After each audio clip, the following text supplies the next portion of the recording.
What's your story? I'm an anonymous designer on X, and I make $1.2 million a year. Being anonymous gives me some peace. This is Nick Buzz, an immigrant turned millionaire who started his journey in India. But in the beginning, nobody believed in him. I went back to my dad and I said, okay, I'm not doing engineering, I'll do animation. And instant reaction was, these scribbles or paintings will not make you any money. Don't come back to me crying if things don't work out. With all the odds stacked against him, Nick left India to chase his dreams at just 17 years old. I didn't have any plans around like what I'd be doing in Canada, what's the future like. I never took a plane anywhere. It was just escape.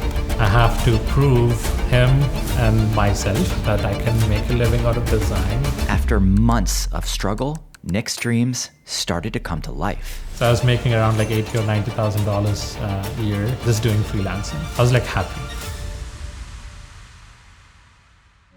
I was burnt out. Like I was working 16 to 18 hours, at some point 20 hours a day, just working, no friends, no personal life, never going out to do anything. I didn't like the direction that I was going in. When he thought he finally had it figured out, it all came crashing down. I couldn't even spend money because I didn't have any money. If I had to do something, it has to be now. I had like, I think 2 months of savings. That's when I was like, okay, I'm leaving. With everything on the line, Nick takes the leap and decides to finally build a business that changes his life. But this time, he'll do it differently. I didn't want any attention on who I am and where I'm coming from. I don't want anyone in my family to know that I was doing something. Being anonymous, I don't have to think about all of that. And that's when everything changed. In August, we took it to $24,000. Next month, we made $48,000 recurring revenue, $94,000, $110,000, $120,000, $160,000. This is the story of how Nick Buzz went from immigrant to making $1 million a year without ever having to show his face online. Welcome to Starter Story.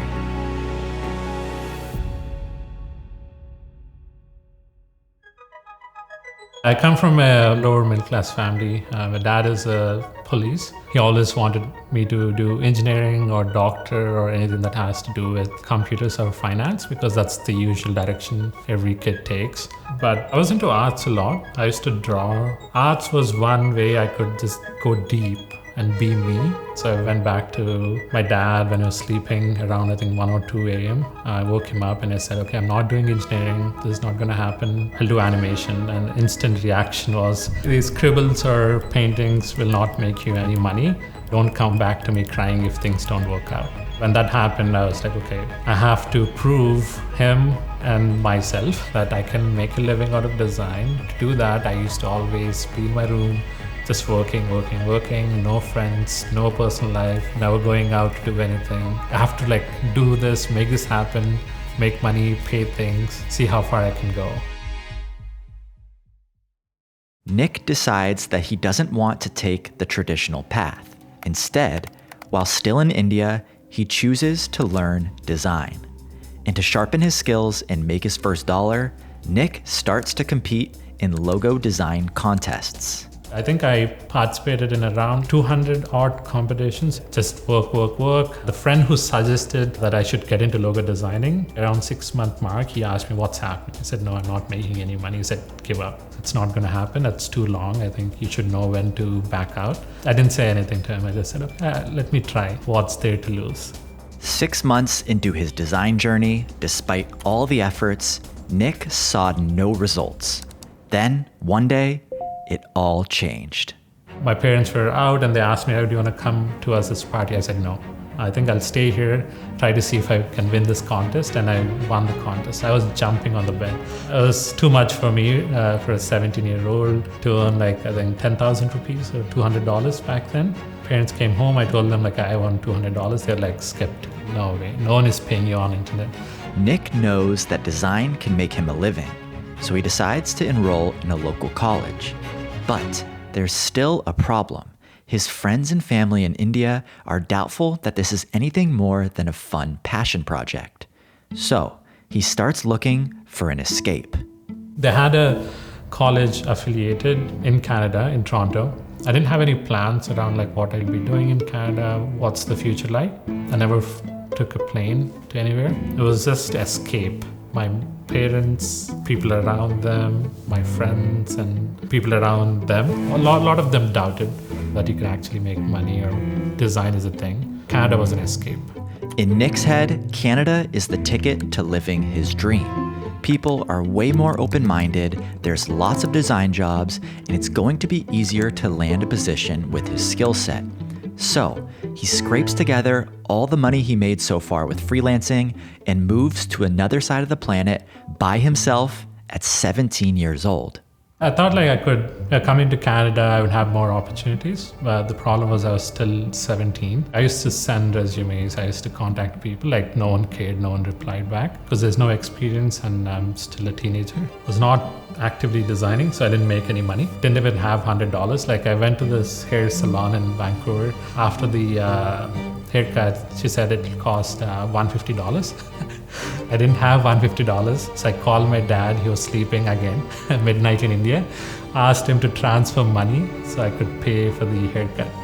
It was bad. I said, yeah, I'm going to make my own living. I don't need anyone's money. And then having to go back to him just to pay for a haircut, yeah, it was not good. Nick is proof that entrepreneurship can be a lonely journey at the beginning, especially when you aren't making any money yet. And that's because when you're starting a new business, you don't really know a whole lot. You don't know if your product is good, you don't know how to validate it, you don't know how to market it, and you don't know how to monetize or sell. But these are all things you can learn. And the best way to learn is by studying people that have already done it. And that's what Starter Story is all about. It's a library of inspiration, practical advice, and actual case studies that you can learn from and use to grow your business. So if you want to check out Starter Story and learn how thousands of founders just like you turned a simple side project into a business that completely changed their lives, then head to the first link in the description. Now, back to Nick's story. Nick starts doubting his decision to become a designer for the first time in his life. But he still has the desire to prove everyone wrong. So, to have a better chance of making his design dreams work, he decides to get a degree. When I joined the university, I was taught in English, but it's not my first language.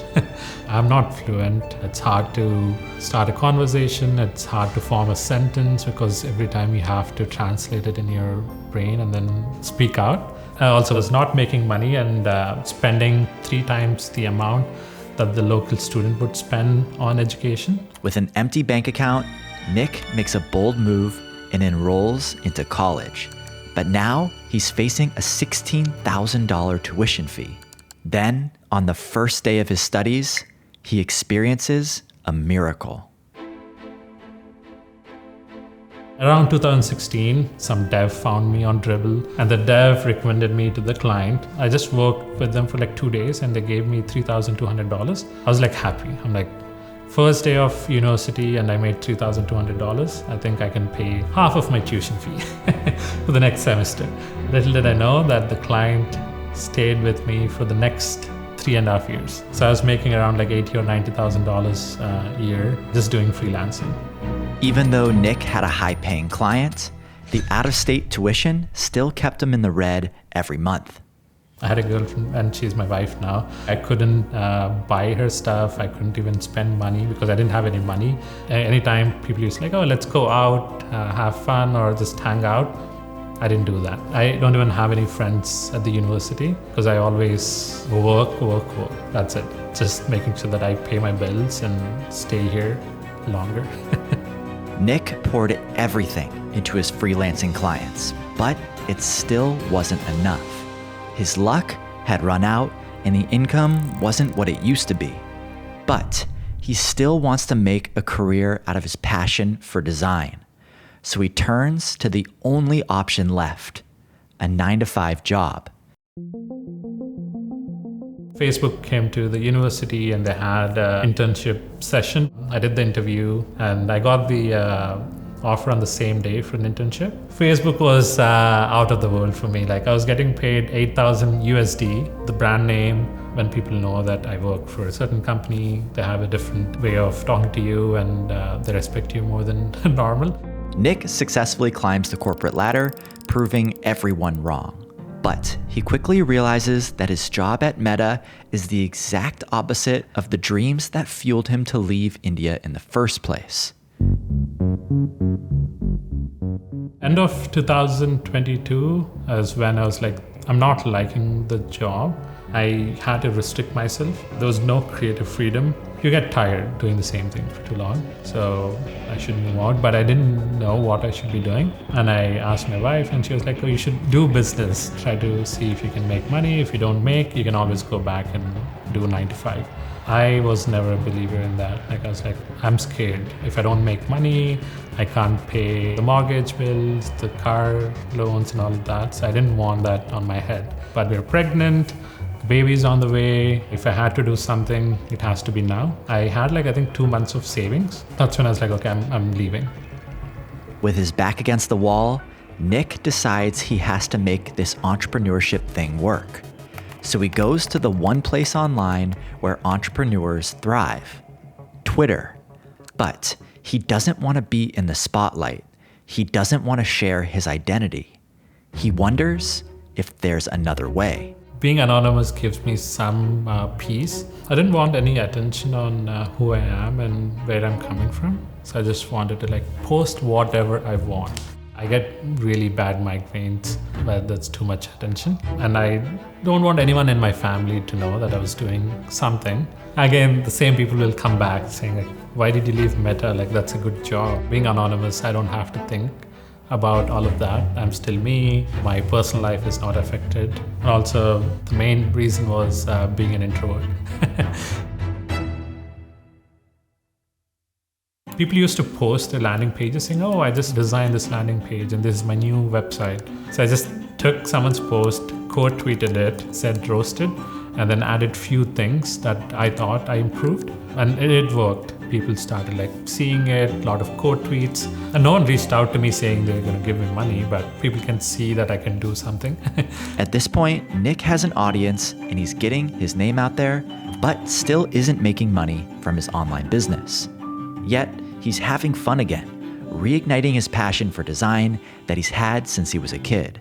He's waking up every day excited, ready to crack the code to finally making money with his own business. I said, okay, I'll launch this design kit, which will have around 50 landing pages, and I'll charge you $9. People bought it. That actually gave me some assurance that, okay, I can make money from this venture, and then moved into the entire Get Baked, where we started charging $50 at one point for a landing page, and then $100, $150, $200, $250, $300. We made around $6,000 or $7,000 in 1 month at peak. Nick gets his first taste of entrepreneurial success. This is what he was looking for all along. Anonymity, creative freedom, stable income, all while doing what he loves. He was launching projects one after another, following his curiosity and diversifying his income even further. But as they say, what comes up must come down. At some point, I was doing 18 to 10 different projects, max, I think 12 projects. I was burnt out. I was working 16 to 18 hours, at some point 20 hours a day. It was good to have so many income streams coming in, but your focus is also all over the place. You don't know what to do. I was doing too many things. I didn't like the direction that I was going in. Nick realized that he had way too many projects. If he wanted to become successful, he'd have to focus on just one of them. But he couldn't decide which one had the most potential. Luckily, one day, he got a recommendation from a fellow designer named Alex. When she said we should start Baked, I said no. I don't believe that the market needs one more design subscription agency. She said, oh yeah, okay. But after 1 or 2 weeks, she came back saying, oh yeah, I have the website. People liked it and all of that, but no one paid for it. No one wants to pay $5,000 or $6,000 or even $2,000. So we went back to roasting. Nick and Alex launch a design service where the clients pay monthly. But because of the premium price tag, it didn't take off right away. But then Nick would post something that would change everything. One client, just like one lead, just booked a call. Next day I got on the call and I asked him, like, how did you see our work and why did you come to us? He said, I saw your tiny UIs post. I was like, oh my God, like that's the worst product I launched, and you had to come through that. But I'm glad he did. And he was our first client who I think we charged $4,317 per month, $4,317.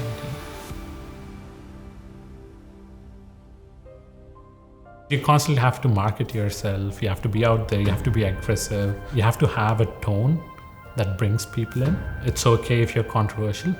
It works. End of July is when we made our first money from Baked. And then in August, we took it to $24,000 monthly recurring revenue. Next month, we made $48,000 recurring revenue, $94,000, $110,000, $120,000, $160,000. And then it flatlined to like $120,000, $100,000.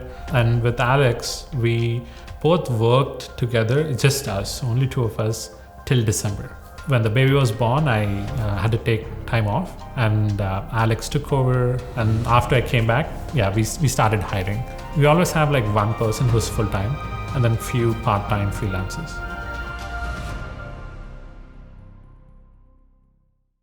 So life really nice. It's much better in terms of quality of life. I can just throw money at like problems instead of thinking about them. Oh, nanny, she wants $4,000, $5,000 per month. No issues, I can pay for that. My dad was here, my mom was here, and he was sorry. It's like, I shouldn't have said that. I should have at least believed in you or given you some time to see what you can do instead of just saying, don't come back home. He has no idea what I do. Mom has no idea what I do. They just know that I make money and they're happy about it. That's it. Coming from me, I think you should never doubt yourself. I know it's hard to like not see results instantly. Just trust the process.